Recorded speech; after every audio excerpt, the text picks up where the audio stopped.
What is up to all the good people all across America, good people all across this world? I need to trim my beard. Your beard's weird. Your beard's weird, dude. Anyway, I went back and I watched the video that I made about dude that I forgave.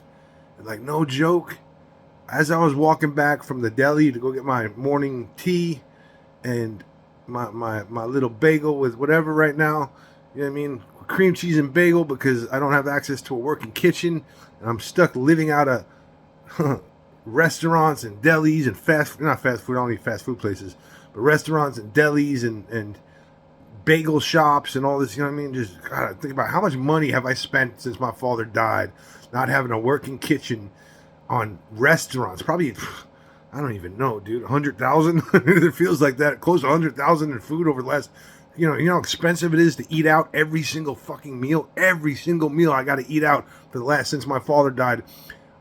Since I came back to New York on April 4th of 2020. It's been like nonstop. And then, dude, oh my God, man. He bankrupted me from the grave. And I wouldn't have it any other way. Not bankrupted. I'm not bankrupt. But like, yeah. But anyway, so everything I'm talking about, it's unbelievable. People won't believe it. And there's only one human being on the face of the planet that I ever showed the money to. Not all of the money, but a glimpse of what I had coming in. And that was my mama. That was my mama. That was my mother. I used to, because I was in so much pain, I've never involved my mom in my criminal lifestyle. Ever, ever, ever. I remember being like 16 and she was like, how much money is there? And I'm like, I don't know, like 5,000 or 6,000. I remember she got all like jealous. She said, what the fuck? I don't got $5,000 or $6,000 in my bank account. And I'm like what? Okay, cool. Yeah, you don't. But I buy you thousands of dollars in Christmas gifts. You know, $1,000 to $2,000 in Christmas gifts every Christmas. You know what I mean? And on your birthday, I bless you with gold chains and, you know what I mean, all the material bullshit. You know what I mean? That, I mean, women love so much. Well, not all women, but like some women. You know what I mean? Like, what are you talking about, mama? Like, I try to give you anything I can. You know, when I can. In the best way I know how to, with what I know how to do. But yeah, I was in so much pain because my mom played a huge part. You know what I mean? She did. She played a huge, the most nurturing time me and my mother ever spent together was Christmas Eves watching The Godfather together every year. Watching Godfather 1 and 2 together every year. And since I was a little boy, she always loved the scene when De Niro kills, you know what I mean, let me wet my beak, what was his name, Salazzo? You know, he wraps up the gun, and I think it was Salazzo, not the Turk, but Salazzo. Wraps the gun up in the towel, catches him in the hallway as he's going into his door, and just bah, bah, bah. My mom loved that scene. She loved that scene. I remember being like 5 years old, 6 years old, and her like just knowing she loved that scene, and she loved The Godfather. You know what I mean? I did too. That was our lives. And because, you know what I mean, we were up against the world and, you know, NYPD and the police were betraying us and like, yeah. And like, so like, but one thing I do thank God is she drew the line when it came to me pulling triggers. You know what I mean? Like that she never wanted me to become a sick murderer. And I thank God for that because my father gave me the okay. My father said, listen, you got to do what you got to do on this earth. And sometimes you got to, you know what I mean? You got to send people to their makers. You know what I mean? That's what my father taught me from as early as I can remember. Not that you go around like some sick psychopath, you know what I mean? And you use your brain and you don't, you know, like, but there's certain lines on this earth you do not cross. And, you know what I mean? Like, and I developed the mindset of you get one warning. You get one warning and only one warning.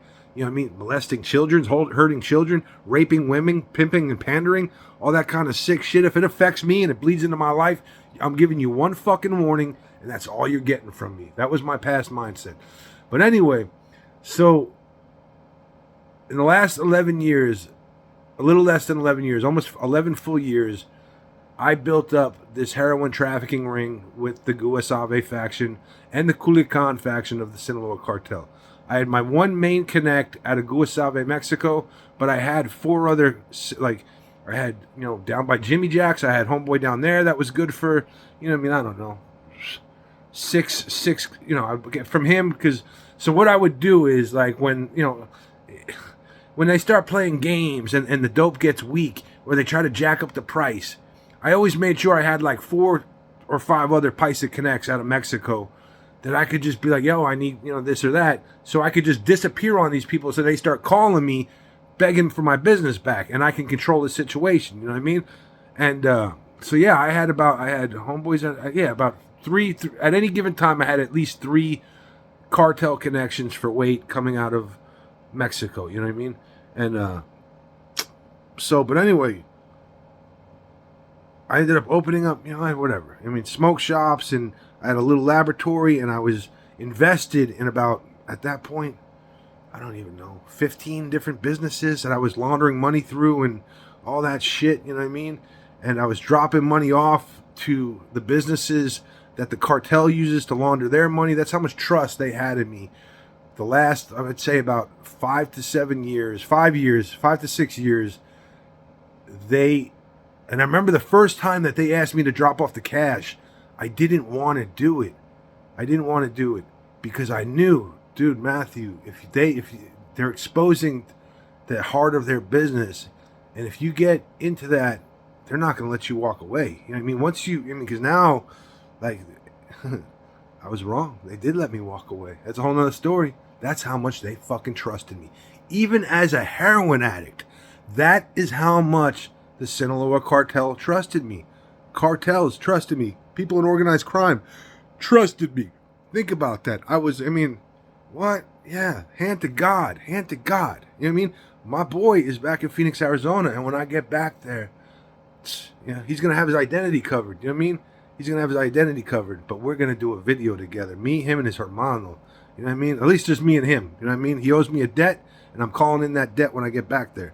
You know what I mean? Not for me, not so I can be, I'm a cartel dude. No. I despise the fact that I sold poison to my fellow human beings. I don't badmouth the cartel because there's a lot of good dudes. That are in the cartel. There's a lot of shitbags, a lot of sick psychopath sicarios and scumbags, and I don't mean people that are just confused, man. People that had horrible lives like I did, and they're just trying to do what they have to do to survive in the worst situation possible. But yeah, so like I shared, I never wanted to end up with the cartel. Like what? I never want to be. I could have done that. I had my first cartel connects my freshman year when I got out of jail. The end of my freshman year, I got released from jail.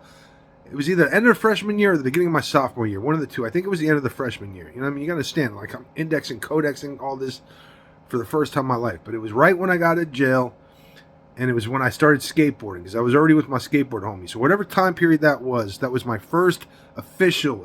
I made connections out of that before that through my friend's father, but that was my own first official cartel connections. And I could have went to work for them. And because they, you know what I mean? Like, how many kids were hustling, weight of marijuana? And I don't mean like, at that point I was, 1-2 pounds a week of marijuana. Most freshman kids, only a handful of us were, but, and then we progressed, you know what I mean? Like, I know the names of everybody. The black dudes, I know every single hustler there was at Alhambra, bro. I'm not going to say their names, but yeah. What's that copier place? That was my boy. It used to be a famous place that, you went to make copies. But yeah, that was my dude. That stuff you put on toast, you know what I mean, in the morning to melt that shit. That was my dude, you know what I mean? My man, you know what I mean? My man, he said, no, let me not say that. But anyway, yeah, I knew if they were in, anybody that was about getting money, you best believe me, we were side by side because we had the same mentality, you know what I mean? Let's get this money, let's get this money. But anyway, so with my mom, because she played such a big role, her and my father, such a big role in what I became, that she was the only human being. I used to go to my mom's house sometimes 2-3 days a week, and I would just bring all the money coming in, and I would stack it up on her desk, and I would count it all, and I'd ledger it, and I'd get it ready to be dropped off to the cartel.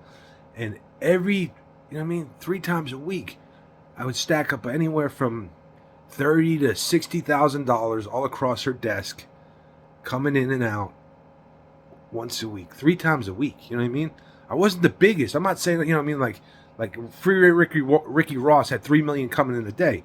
Yeah, no, I know. I didn't want that because you ended up in a cage. Big Meech ended up in a cage. Gravano ended up in a cage. John Gotti ended up in a cage. Yeah, I was smart enough to see. No. Live like Verbal Kint and Kaiser Sose. Verbal Kint and Kaiser, show this world what you want them to see and keep everything. If we're not doing business with each other, nobody else has any business knowing what is going on. You don't, I mean, that's a fact.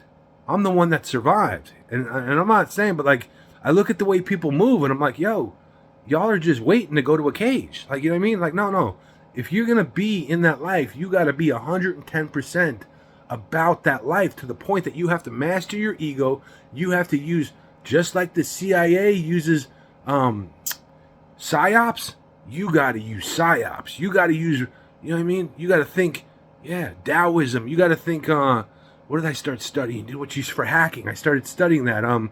The philosophy of that. It's the number one course that, or the discipline that they tell all hackers they must study. It's why am I drawing a blank, dude? It's the way of thinking outside the box. What's it called? God, this was like 16 years old I started studying it. Hackers know exactly what I'm talking about. Anybody, white hat or black hat hackers, they know exactly what I'm talking about. What is it? It's going to come to me right when I'm done with this video. But anyway, yeah.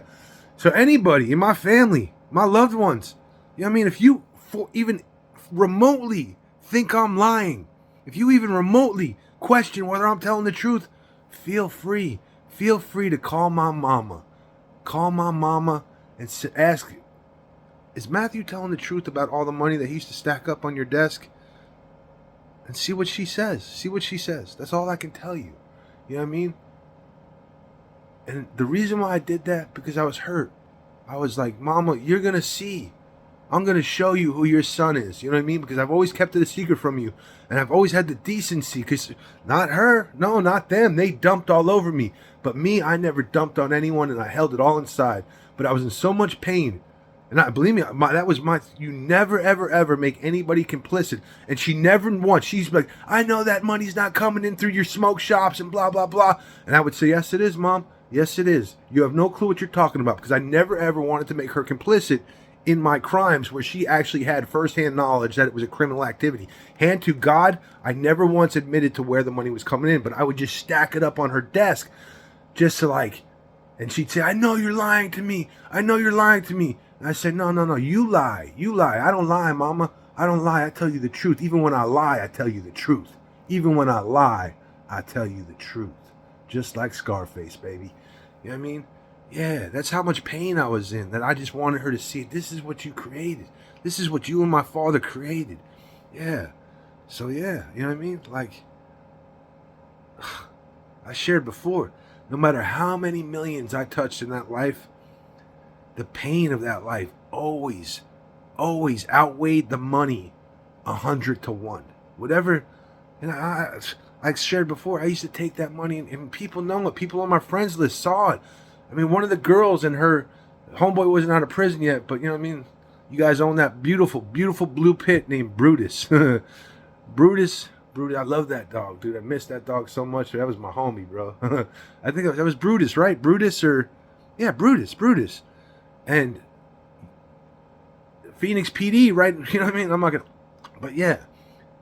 On the way back from Mesa from buying that car, one of the cars, you know what I mean, for the West Side delivery services that I had, you guys saw that. You saw me take that family off the streets. You saw me take that other girl off the streets. You know what I mean? That was who you guys witnessed. Other people witnessed me do the same thing with other people.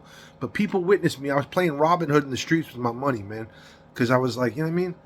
I wasn't doing it for the money. I was doing it to prove to myself that I was better than my father and all his partners. And I was tougher. And I was more gangster. And I was more about that. You know what I mean? Like, about that life. And like I said, what did it earn me? That and $2 to get me a cup of coffee in the morning. Sorry, I don't drink coffee. A cup of tea in the morning with a little bit of milk and sugar in it. And that's about fucking it. That's about all that life gets me. You know what I mean? That's all that life gets me, man. You know what I mean? And a bunch of crazy ass stories.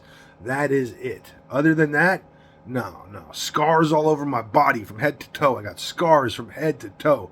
That's what that life got me. Pain, broken relationships, unsatisfied relationships. Just pain, pain, suffering for 47 years like you would not believe, dude. Death. I died close to 7 to 10 times.